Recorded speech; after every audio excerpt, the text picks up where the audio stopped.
So I'd say for the last 20, 25 years in corporate sales, in my last stint, it was 13 years for the staffing industry, running national sales, a team of national salespeople. That was kind of paired with consultative sales training, so I was certified in Miller Hyman and Wilson Learning Products. It was a twofold responsibility. So you had to go out and personally show you could sell at a high level, and then also train district managers and regional vice presidents on a sales culture, by and large. So when we took a look at it was more of the business opportunity than it is what we were looking at to sell, I would say. I had seen a lot of different business models in the corporate world. Every kind of business model for sales personally and commission models and things like that.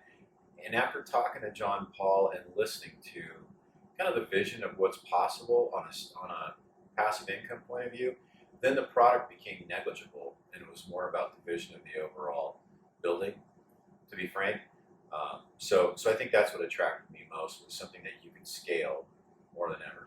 Does actually, my conviction grew quite a bit over time as I got into this business. Again, I came into it thinking we were going to talk about something very strategic and high level, and as you get into each and every home, you get to see the eyes and the lives of the people that you're talking to.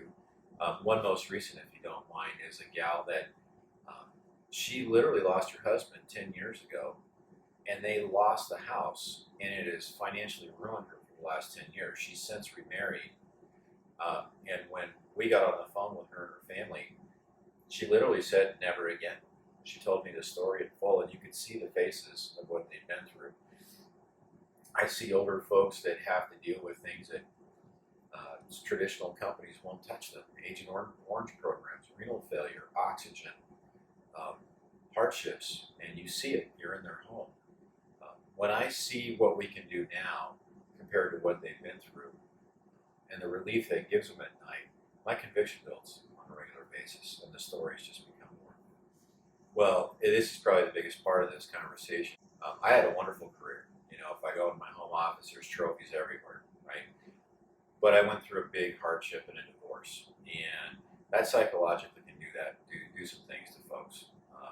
I won't get into details of that, but that just starts a downward spiral of belief system in oneself, what you're doing here, your why when you wake up in the morning, and that becomes a self-fulfilling prophecy. When I came here, what I soon learned is that statement you just mentioned wasn't going to be a band-aid and put a smile on my face. That was going to be a call to order.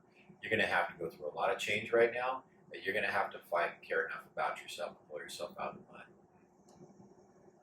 I would say it has to be the mentorship.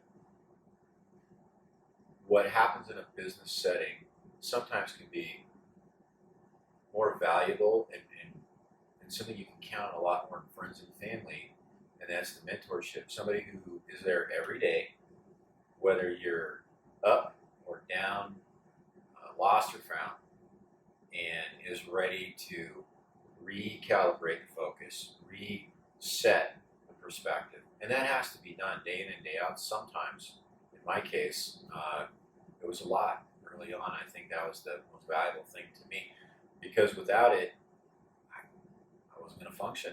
I wasn't going to get to the next step. I think there's quite a few people in this business who are smart enough to do it at a very high level, but life has a tendency to get in the way sometimes. So I said mentorship. I don't even know who said this, but it resonates with me all the time, and it resonated in a really powerful time too. Nobody cares what you know until they know how much you care, and I think that works really well, not only in front of clients but prospective agents in this business as well.